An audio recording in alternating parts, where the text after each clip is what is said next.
Hi, I'm Debbie Georgatos. Welcome to my show, America, Can We Talk? Today, we're going to talk about Trump to fire Fauci, Corona destroying America first, CoronaTyranny spreads from churches to Home Depot, and the virus and reopening America. And I'll tell you why these stories matter to you. Stay tuned.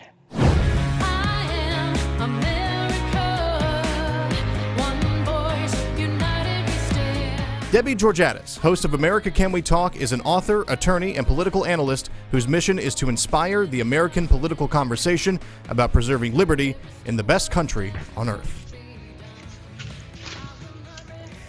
And hello again and welcome to America Can We Talk and to today's First Five.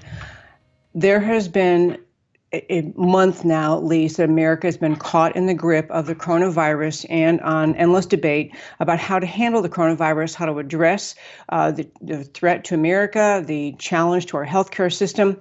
But today on Deep Dive Monday, I want to talk about the broader big picture again with respect to how we handle coronavirus and how we move America past it.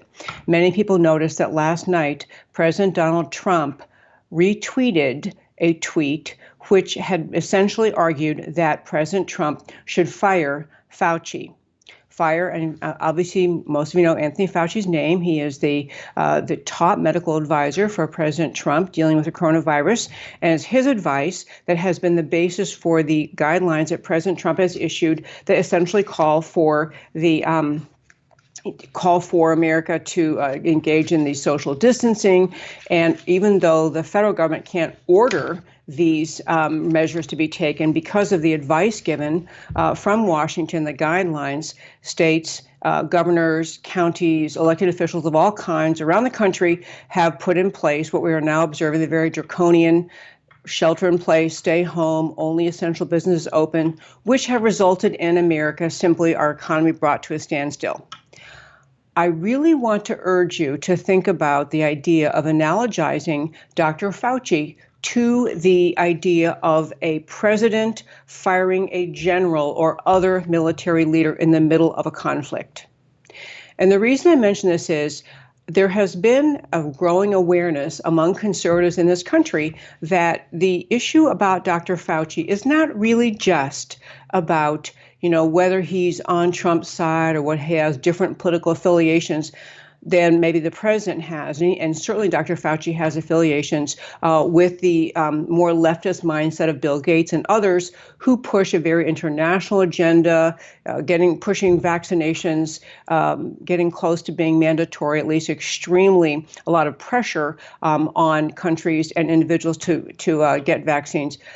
But I want to get the idea that you have to be, if you are in part of the Trump administration, you're trying to help you're on the Trump team, it's a very legitimate thought on the part of President Trump that he wants advisors who, even in the realm of the medical realm, dealing with the coronavirus, advisors who are on the same page as he is, about what kind of country you want, what in America constitutes freedom, what is the right way to approach the coronavirus crisis. So far, because of the advice of Dr. Fauci, from the beginning of the time we became aware of this virus, we have been getting advice that basically said we have to freeze it in place. The best answer is keep everybody home, only essential people out the front door, and that is the best way to handle the coronavirus.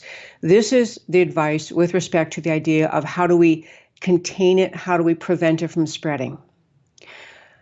But more and more elected officials are beginning to comment, and more medical experts are beginning to comment that that wasn't the only way we could have handled it, and that handling it that way has terrific and catastrophic impact on America, and that we need to be open to other ways to handle this.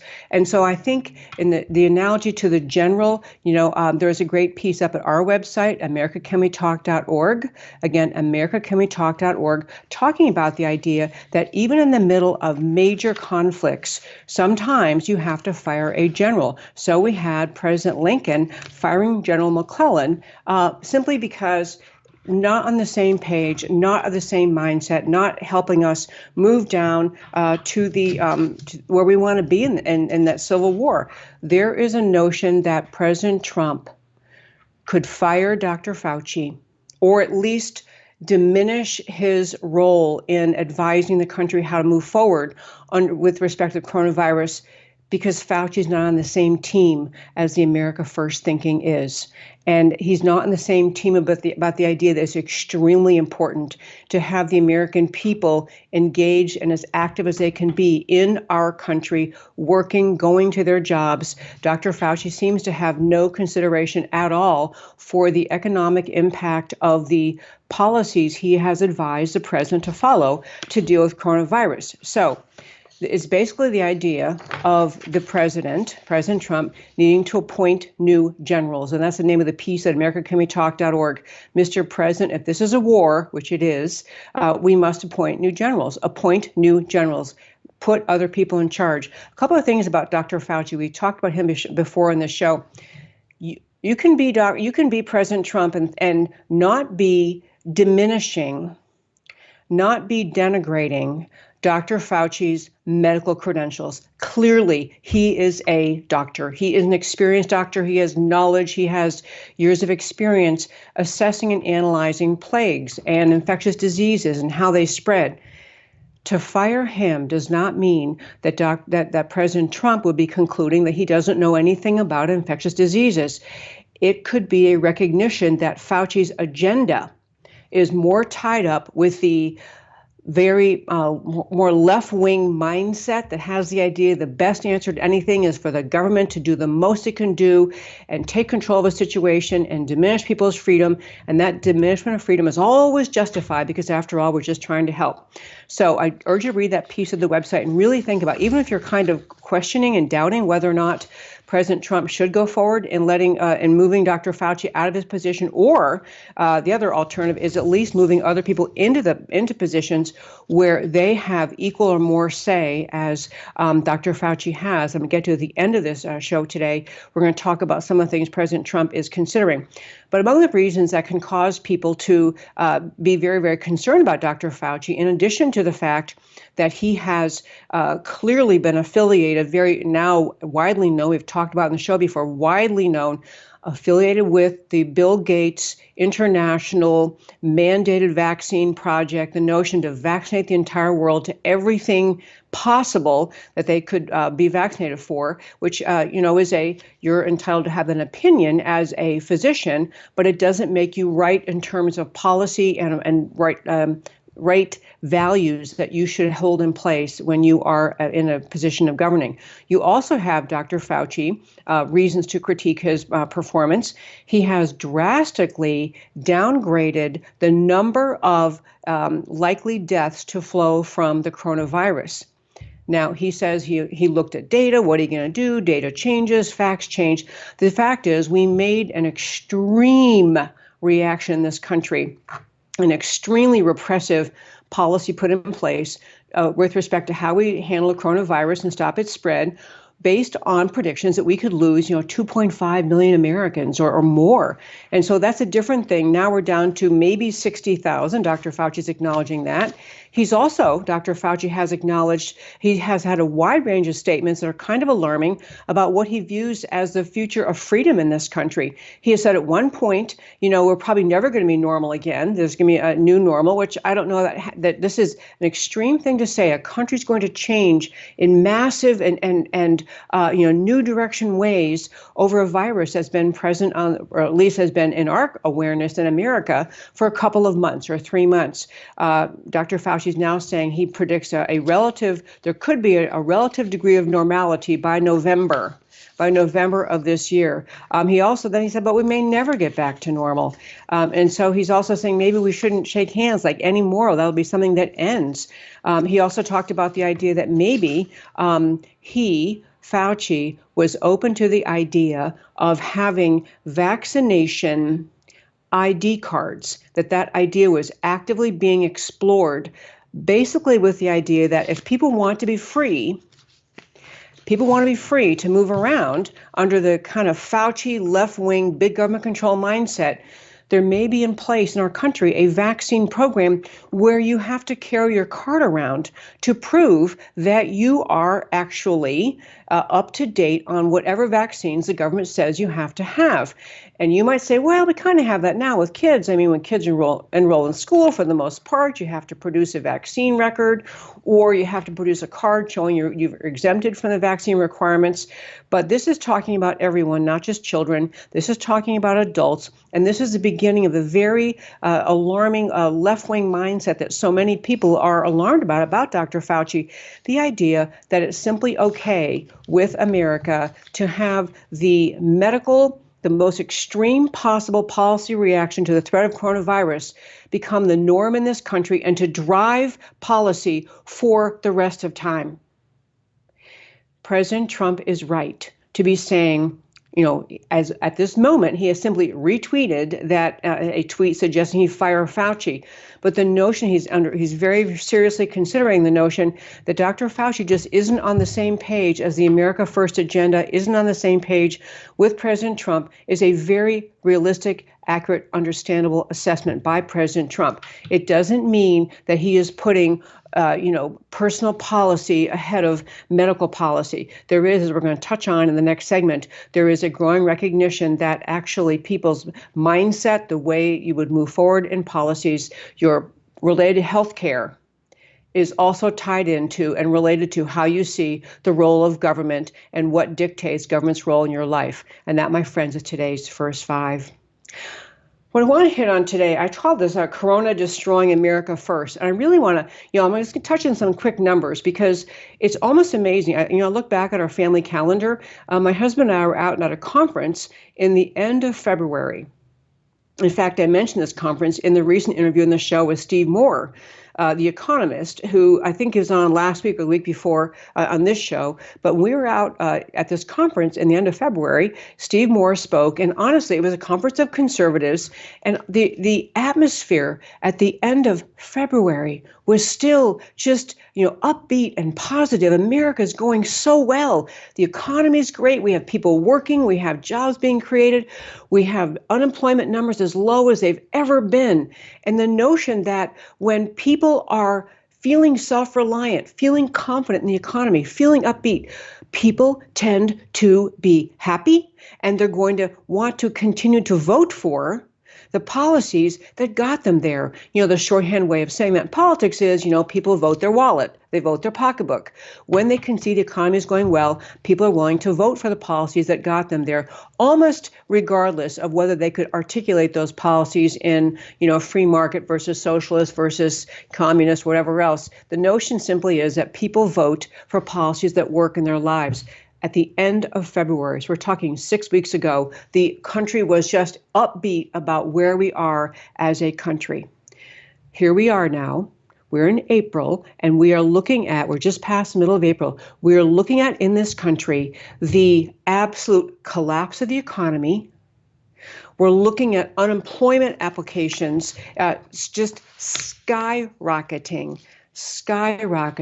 We're looking at unemployment numbers. I do have some numbers in front of me, but I want to hit more on kind of the connection between the political views and how you view coronavirus and healthcare generally. But unemployment numbers are obviously rising. We have more unemployment filings than I don't even know how long. I do want to mention those because this is here's just one good example. 6.65 million filed for unemployment in the week ending April 2nd. So still, we're 2 weeks after that now. So 6.5 million filed. We have unemployment numbers that just are staggering, especially when you compare them with just a few short weeks ago. So the America First agenda, the President Trump agenda, was not simply as the left always tried to depict it, kind of a shallow, mindless, rah-rah America agenda. It was a very specific agenda tied to restoring America's free market, entrepreneurial, self-reliant, capitalist economy, which would create jobs, which it did. Companies came back to America, new jobs were created, and new jobs are created, and companies are built They are started and they grow because of confidence. That's where we were 6 weeks ago. Now we have just absolute concern, depression, and just a really a collapse of all of that, all of what we all thought was so great just a few short weeks ago. But I want to tie in something and talk to you about this idea about the economic numbers are bad right now. And many predict they'll get worse, that we're going to continue. People are out of work, and now we are, at least where I live in the great state of Texas, through April 30th, we are under a shelter-in-place order. Businesses cannot be open, except essential businesses. But non-essential businesses, which is a very dicey definition, a very subjective definition, are closed. So people have no work. So people can't pay their rent. They can't pay their mortgage. They can't buy food. And so they're going on food stamps and they're going on unemployment. And so those numbers, which are terrible, are tied to fear about coronavirus. And also they're tied to loss of jobs, but they're also tied to how people think about the coronavirus and how people think about what the future is likely to hold. So I want to share some extremely interesting stories that relate to how people think about the virus and about the possibility of us getting past this and moving on. One is that there was a poll about how likely people were to be fearful about the coronavirus.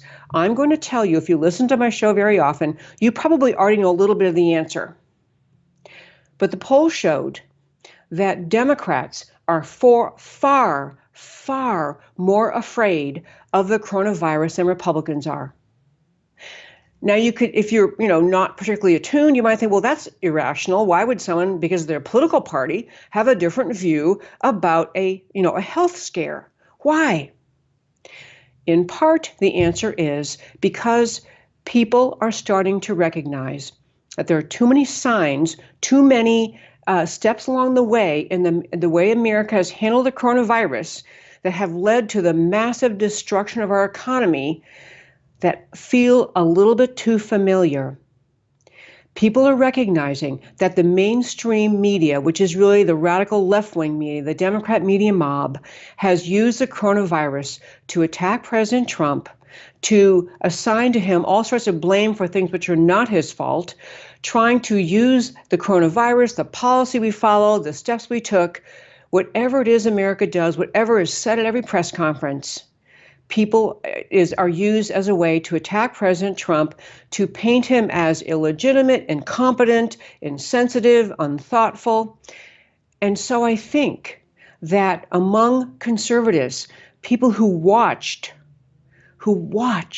the Trump witch hunt happen inside the FBI and DOJ, the Mueller investigation into the non-existent Trump-Russia collusion. People watched that and they realized, man, these are actually people at the height of power in Washington. These are people inside the Department of Justice and the FBI who used a hoax, a completely cooked up lie, to launch America into 2.5 or 3 year investigation of the Trump campaign, trying to concoct a non-existent collusion between the Trump campaign and the Russians. So people watched that. Americans watched that and said, you know what? Those people were just out to get President Trump. They realized at some point, long before Mueller finally had to bring his report out and say, as a matter of fact, there's absolutely no evidence, despite millions of dollars and hundreds of thousands millions of dollars, hundreds and hundreds of hours of investigation, depositions, statements, everything they did to dig and dig and dig and dig and dig, and found nothing. And a lot of conservatives, a lot of Republicans realized, that whole thing was a setup. The entire Trump-Mueller, Russia-Trump collusion was a setup, a lie. So they figured that out. And they're realizing the American people are onto this. These people, they're not just the radical left that, wants a socialist or communist country. These are people allegedly in mainstream positions in our country running the Department of Justice, the highest levels of the FBI. working nonstop to destroy a political enemy. And then the American people watched as the next round of the coup against President Trump, which was the effort to remove him from office, the impeachment effort, also based on a complete farce. A complete farce. As America watched and read all that Democrat presidential, now candidate apparently, Joe Biden, actually did in the Ukraine, actually said on tape, and we play it in the show, probably 5 times, admitted doing what the Democrats in the Congress cooked up and pretended that Trump did, and the Democrat majority in the House voted to impeach the president, and that went over the Senate, and it was exposed to the light of day, and America saw again. This is the radical left. They just want to get Trump. They just want to destroy him. So then you had the Americans now saying, wow, we had the Trump-Russia collusion hoax, and then we had the impeachment effort, the second effort to get rid of this guy over nothing, over false claims, and now they're watching the coronavirus. It's spread. Everybody, to be really clear, people use the expression that coronavirus is a hoax. That is not true. There is a coronavirus. It is an awful thing. People suffer. People die. We will get to the bottom eventually. Our country will, of how it came about and when it came about in China, whether it was intentionally released, how long the Chinese communists lied about it, all those facts. But right now here in America, we're all watching that the emergency procedures we put in place in this country to deal with it have shut down our economy. The same players, the Democrat media mob, the same people attacking Trump for the farce Russia collusion hoax, and then the impeachment just debacle of a concoction by the left. And the same players are now trying to say, look, it's coronavirus. And now this is the problem. This is the thing that Trump did wrong. And this is the reason you should hate him. And this is the reason. This explains the difference in the polling between Republicans and Democrats. Republicans, no one likes the virus. No one wants it to be inflicted on anyone on the whole planet Earth. The virus is not a hoax. But the way the Democrat media mob in this country are responding to the virus, the way they're reporting on the virus, the policies they're pushing to remain in place to respond to the virus, they are the hoax. They are the reason that Republicans are polling to say, you know what, I just don't see it. I'm not that afraid. I mean, I don't want to get sick, but I'm not this COVID-19 thing. And they're starting to see data points. One data point, in fact, I'll tell you, Democrats are twice as likely as Republicans to see the coronavirus as an imminent threat. Twice as likely, if you're a Democrat, to see it as an imminent threat. Republicans, I mean, as I say, no one likes it. No one wants to get it. No one wants anyone else to get it. But more Republicans are savvy enough to begin to put the policy response, the healthcare policy response to coronavirus in the same category they put as the way they now look at the Trump-Russia collusion hoax and the impeachment farce. Another thing data point that came out very relevant to this whole discussion is that the CDC has been pressed to say, what percentage is it of Americans who are in the hospital with COVID-19? So these are people who, they come in touch with the virus, they develop COVID-19. What percentage of those people had serious underlying conditions that made them susceptible or vulnerable? Do you want to guess a percentage? If I were speaking in perfect person, I'd say, guess the percentage? 90%. CDC is acknowledging 90% of the people suffering from the virus are people who already had serious underlying conditions. We're having temporarily constructed hospitals that were built in response to this anticipated just avalanche of people suffering from the coronavirus. The idea, by the way, very quickly was that because the numbers were so large that hospitals were supposedly going to be dealing with COVID-19, that there was a need to build extra hospitals, these kind of temporary hospitals. A Washington State field hospital, another one, St. John the Divine, was also built. Both of them are closing after having had no patients, 0. The idea was the hospitals would be so overrun with COVID-19 that the jurisdictions in place would have to move non-coronavirus patients somewhere safe to get them away from all of the really dangerous, COVID-19 patients. But there were so few that they didn't need to do that. I want to tell you something else in the scaremongering by the American left about this virus. And again, people, I know the virus is real. I know it hurts people. I'm telling you, the response America has engaged in is a set play to take down Donald Trump and to undermine the Trump presidency, conservatism, and not just that, but to undermine the entire rejuvenation of the American economy, the entire explosion of energy in the American economy that resulted from Donald Trump's policies. I do want to show you one graph, and I will tell you that doing this show remotely from home, I want to again say thank you to Real News PR, Real News Communication Networks, Matt Stoker, the amazingly wonderful producer. But I sent him one. It was actually a tweet, and I wanted to show you the numbers because part of what this responds to is you're hearing the left saying, well, the U.S. is doing a terrible job. We have more deaths here. Let me show you what this tweet is telling you. This is information from Johns Hopkins University Coronavirus Resource Center. Understand how important this is. This is putting the lie to the left's claim that America is performing terribly in response to the coronavirus.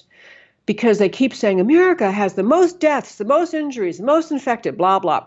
Okay, let's do an actual, as they say, apples to apples. U.S. population, essentially 328 million.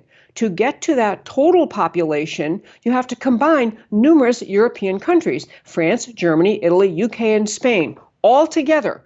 Those 5 countries all together only come up to 324 million. So those 5 countries in Europe have a total population still slightly less than the U.S. population, but closer in numbers. So the U.S. population, coronavirus cases, we have had in our country, 526,000, essentially. Those 5 countries together, 650,000. So the first lie being exposed by this is that the U.S. does not have more cases than our European brethren. But even more importantly, look at the number of deaths when you compare apples to apples. Coronavirus deaths in the U.S., 20,463. Those 5 countries together, 62,000, nearly 3 times as many deaths, and over 3 times as many deaths as we've had in the U.S. I don't wish, to close out this segment, I want to make clear again, I do not wish the coronavirus on any person in any country in this world. I wish that we could get to a wonderful, clear healthcare resolution in this country that would remove the threat, that would bring about healing, bring about recovery. We may be on that path in exploring more about hydroxychloroquine and other things, and other things that's combined with. And we're going to find out about that on Wednesday in the show. We're going to have Dr. Robin Armstrong joining us, who is a Texas doctor who was ridiculed for using hydroxychloroquine on his patients in a senior center. Turns out he had fabulous results. But back to my point in this. The media and the leftists in this country are throwing out lie after lie after lie after lie to the American people with the goal of undermining President Trump, of undermining the whole, it's not just President Trump, it's the whole renewal of America that was happening and is happening under President Trump's leadership. And he is about, I think, I don't know yet, we'll find out this week, about to fire Dr. Fauci, or at the very least, bring in other people to give a more balanced input to his policy-making, decision-making authority as he moves forward trying to handle with the coronavirus. But to wrap up this segment, I called this segment this idea of coronavirus is destroying America first. What is happening is this virus and the policy choices made pretty much at the dictates of Dr. Fauci and Dr. Birx. The other one, we didn't mention her much today, but we've talked about her in other shows. The policies that we have made have largely flowed from the numbers that they provided to the president, numbers out, and from other groups too. We've talked about too, many other groups involved in coming up with completely inaccurate models. but we've had the policy dictates that have shut down this economy, that have damaged so many Americans. Those policies all came about because of the input of the Faucis of the world, the Birxes of the world, who also have a political agenda.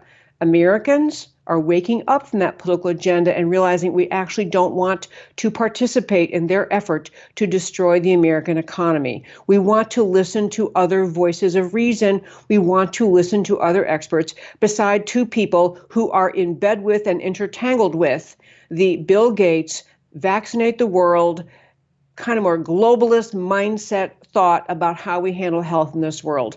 It's important to recognize that the reason Republicans are far less frightened about coronavirus is because more people are waking up to the way the virus policy was put in place, or the players behind the policy are driven by worldviews, mindsets, whatever you want to call it, that are anti-American and unsupportive of the whole America First agenda that was bringing our economy back.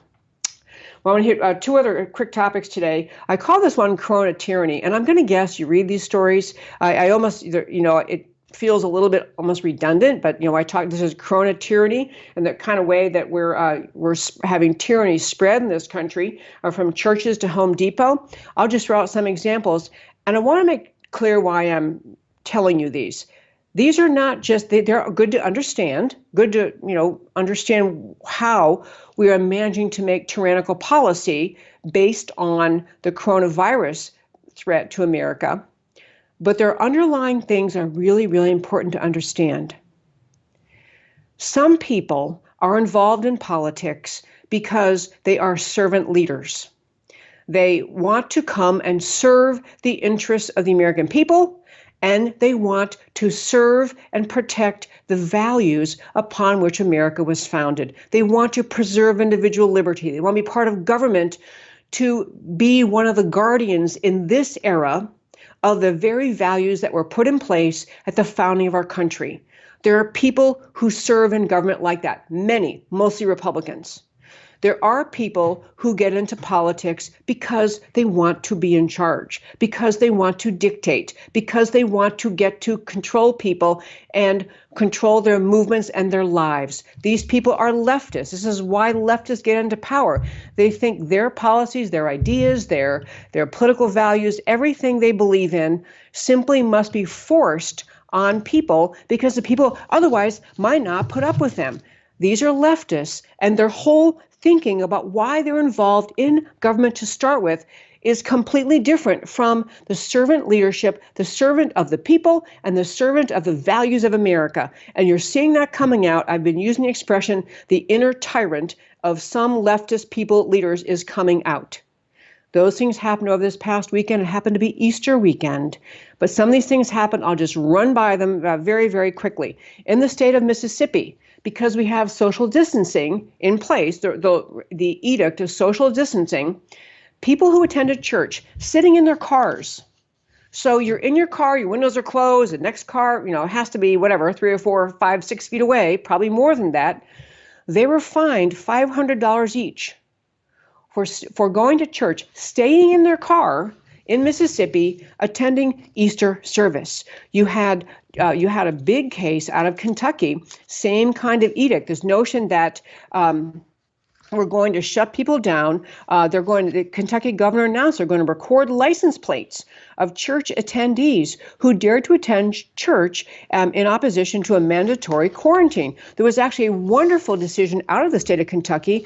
A judge ordered against a Louisville, Kentucky mayor who had said about drive-in services, you can't even go to drive-in services. Understand, people put these drive-in services in place to try to honor the quarantine orders of their state or their city or their county, but at the same time to honor their belief in Easter, Christianity, and the importance of worshiping on Easter.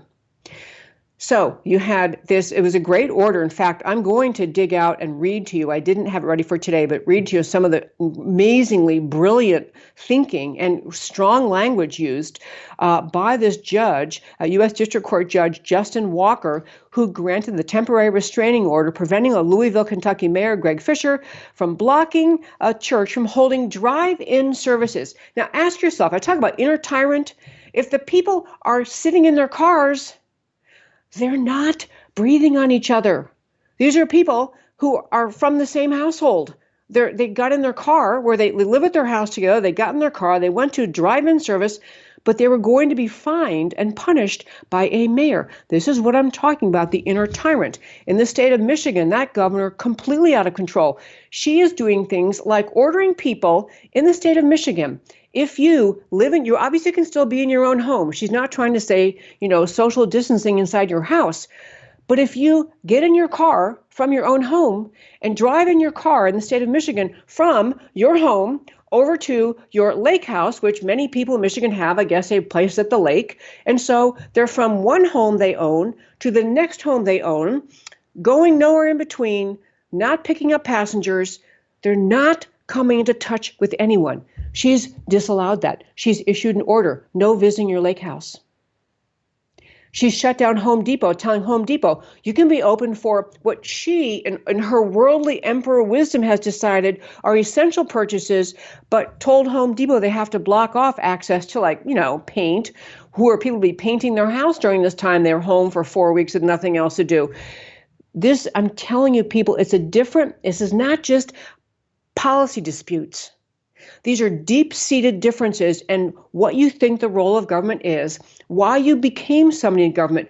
When you are that governor in Michigan, when you're that mayor in Louisville, Kentucky, you think that your job is to rule the subjects instead of serve the people and the principles of liberty. These are 180-degree opposite, cannot be squared worldviews that people have in mind. And so I tell you, this is this opportunity we all have as American patriots to watch what those in power are doing and point out when what they're doing really makes clear that they don't have in mind the mission, the idea of freedom in America that was the founding basis of our country. They have in mind, I've got authority and dang it, I'm going to use it because I can. We have examples all over the country. Last Thursday, I gave a variety of examples of people on this show. I gave a variety of examples of people who were just hassled by local officials who simply have the authority and could use it. And so they did. Now, I will say a little caveat here. I do recognize that there are some people deeply, deeply afraid about coronavirus who don't have it, but they're deeply afraid about it. And I will say to anyone, whether it's because you're a senior, because you have underlying health conditions, whatever your reason is, I do not begrudge the right or even mock or criticize the right of an individual citizen to say, I want to stay home. I might stay home for the next year. I might never go to church again. I might never go out to the grocery store again. Individually, you have that freedom. The whole difference is, are you as a free citizen choosing that, or are you being forced by a government that is taking advantage of a situation to expand its power? Last quick story for today. I talked virus and reopening America. I just want to mention, as we always run out of time on this show, it happens every day, but I do want to mention there is more and more movement among the American people and among elected officials to say, we have to start encouraging and letting people go back to work. In the great state of Texas, which I'm blessed to live in, Governor Abbott, our governor, he is now planning an executive order for guidelines to reopen Texas businesses. That was his one announcement. We also had a commission appointed by our lieutenant governor in Texas saying, help us figure out how to go back to work. Meaning, we have to comply, we have to be careful, we have to protect the vulnerable, but at the same time, we have to get our economy going again. So that spirit is emerging in Texas. We had that, we had that coming, and then we had President Trump had actually put out a statement. I think it was actually this morning, basically saying that the reopening of the country has to be based on things coming out of Washington. I'm not sure what Trump is getting at, so we'll find that out, I think. But I think President Trump is probably a little bit leery of any kinds of things he says that cause governors to think or to read into it, say, oh, wow, okay, guidelines drop, let's rock and roll, and do things that maybe aren't yet justified or viewed as perhaps too dangerous in our present condition. So President Trump is a little bit trying to say, let's let the guideline adjustment start here in Washington. But even as to that note, President Trump has announced that he is going to have another. He's put like a second committee in place on coronavirus. And their job is, and it includes Mark Meadows, which is wonderful, who is now his chief of staff, former congressman, is a brilliant congressman. It involves him and Mnuchin, some other stellar players, basically saying they're going to advise Trump about how to get the economy back rolling, how to get us going. So there is a lot of move toward that. I do want to mention, close the show by telling you, I've mentioned other experts. I've mentioned on the show numerous times experts from Yale talking about people who are experts in infectious diseases and handling massive pandemics like we're in right now. Dr. Katz of Yale, I've mentioned two people from Stanford, and many other experts have been saying that the policy choice we made in this country to freeze the entire economy, to freeze every healthy person in place was never justified, was too much, that we should have instead focused our policy on protecting the vulnerable and letting healthy, free people work if they want to work, letting the economy keep moving. But there's a new piece I want to share with you because it's not just a small handful of radical, or just kind of a nonconformist doctors who are saying these things. More doctors are speaking up, and I want to urge you to read this piece. It's up at our website, americacanwetalk.org, americacanwetalk.org. On the homepage, under shows, drop-down list of links. The article is entitled 8 Reasons to End the Lockdown as Soon as Possible. And these are signed on by a bunch of doctors, experts in their fields, not just random people in the street corner, but 8 people, 8 doctors, and they gave 8 reasons. These doctors gave 8 reasons why we need to end the lockdowns as soon as possible. One is they're showing, all the data shows we have already flattened the curve. This whole notion we had to do this to flatten the curve, we've already done it. The data are clear. Another one they say is they say social distancing is only helpful way at the beginning of a pandemic, not at this point, not helping anything now. They also talk about economic collapse and unemployment are destroying families. They're talking about the data that so many others have been saying. You can't have a country like we had in the Great Depression with millions unemployed, fearful, can't pay their bills, can't feed their family, can't take care of themselves, that is actually leading to health problems all by itself. They're also talking about the way they phrase it is, we have not saturated the healthcare system, but flip to say it the other way, they're pointing out that we told in most states, or many states, told people no elective surgery. Nothing except because we're going to have the entire system overtaken by COVID-19. But it didn't happen. So doctors, as I mentioned, I think last Thursday, doctors and hospitals have been laying off employees because there's nothing to do at a vast majority of our hospitals. We have some hot centers. We have some big problem areas, New York, other places. We have to make sure we get them everything they need. But we're depriving average Americans of the use of the healthcare system for things that weren't essential, but they sure did actually want to have their painful knee replaced, and they really did want to have all sorts of other surgery done, and they didn't do it. And so our hospitals their term is not saturated, but basically there isn't enough to do in the hospitals. We're wasting resources. They're also talking about actual fear of suicide, killing as many people as COVID-19 this year will do. Suicide alone, doctors are concerned, will take more lives than COVID-19. They also talk about the great inaccuracies in the data we use. Mortality rate was likely overestimated, to say the least. One big point they make, children are at almost no risk at all from coronavirus. So we have schools closed when these kids could be going to school. And to make something else clear, you don't want to expose people for no reason to problematic things, but the idea of shutting school down And some schools actually are fearful if they can even start again in the fall. And they're saying, no, kids are not vulnerable to this. They're also talking about, they use the expression PPE, I'm sure you've all seen this, which stands for personal protective equipment. The masks, the gowns, the gloves, the protective, glass, wherever the surface is. They're saying that was limited, but it's not anymore. It's far more available. And they're also saying the burden of proof should shift to people who want to continue the shutdowns. They should have to show clear evidence regarding the benefits of indefinite lockdown versus the other way around, which is what we have been doing. And my friends, I'm sorry, friends, I was a little bit loud. Sorry about that. So here we are. At the end of today's show, I do want to tell you that I do this show to speak up for America. And at this time of the coronavirus, I do it to urge us all to understand we can be compassionate, we can be loving, we can care about our fellow citizens, we can donate to charities, we can do the things we're supposed to be doing ourselves personally to help stem the spread, but we can still do two other things. We can restart the economy and restart many, many facets of America, getting back to work so the American dream, the America First agenda can continue booming.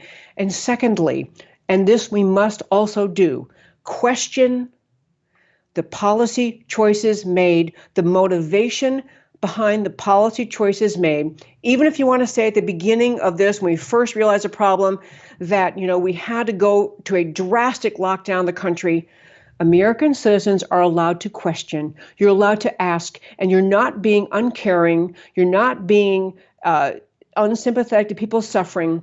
You are being compassionate toward the vast majority of Americans who are healthy, who aren't suffering, and very much would benefit from bringing America back again. That, my friends, is my show for today. I'm going to turn very quickly and tell you why the stories we talked about today matter to you. And Matt, the wonderful, I believe, put them up. So number one, we have time to fire Fauci. Anthony Fauci is not God, even though the media treats him that way. He was not appointed Emperor of America, never elected by us to anything. There are dozens or hundreds or maybe thousands of excellent qualified doctors who could take Fauci's place or supplement him or outvote him. On analysis and remedies, no single doctor should hold sway the way the mainstream media has propped up Fauci to hold sway. Fauci is deeply flawed. He is a bizarre Hillary sycophant. He has no apparent connection with Main Street Americans. He rates American economic catastrophe as inconvenient, his word, in relation to COVID-19 mitigation efforts. Trump is right and courageous to consider firing Fauci. If this is a war, Trump needs generals, just like Lincoln in the Civil War did. And COVID-19 destroying America first. In 6 weeks, America's gone from record-setting economic strength to the doorstep of depression. Yet, data shows mortality rate is no worse than a bad flu season. Comorbidity, meaning attributing multiple reasons or being honest about the number of losses we've had, causes 90% of deaths. That was the data we said earlier. CDC has said 90% of people who are in the hospital with COVID-19 are there who had underlying conditions that caused the problem or that contributed to their problems. Emergency field hospitals are being taken down because they have no patients. Polls show decided difference between Democrats and Republican attitudes towards seriousness of CV-19 and mandated vaccination programs. We didn't even get to that one point, but we will another show. The whole shutdown scene looks and feels more and more like a scripted political event, not an honest pandemic. Americans are increasingly suspicious. What is going on? And finally, CV-19 destroying tyranny spreads from churches to Home Depot. Mississippi churchgoers are fined for attending drive-in services. Michigan governor orders closure of Home Depot gardening and seed planting sections and paint. Kentucky governor threatens Easter worshipers. Every one of these is aggressive moves has been taken by a Democrat governor. Americans must recognize Democrats have gone full leftist, tyrannical orders because they can. Americans must rise to stop the trampling of freedoms. And my friends on America Can We Talk, I urge you to tune in tomorrow. I believe we have Congressman Jody Hice joining us, one of the many who has signed on to the letter to President Trump saying it is time to stop the spending, make sure that we're not spending more than we have to deal with this crisis. So he will join us. A lot of great points he's going to have. And I want to thank you for listening to America Can We Talk which is always here to talk to you every Monday through Thursday, 3 p.m. Central Time. My entire mission is to speak up for the extraordinary, unique greatness, which is America, and the time of coronavirus, to urge you to be strong, be clear, and it's okay to question. I'm Debbie Georgatos. This is America Can We Talk, where I always talk truth about America. And I'll talk to you next time.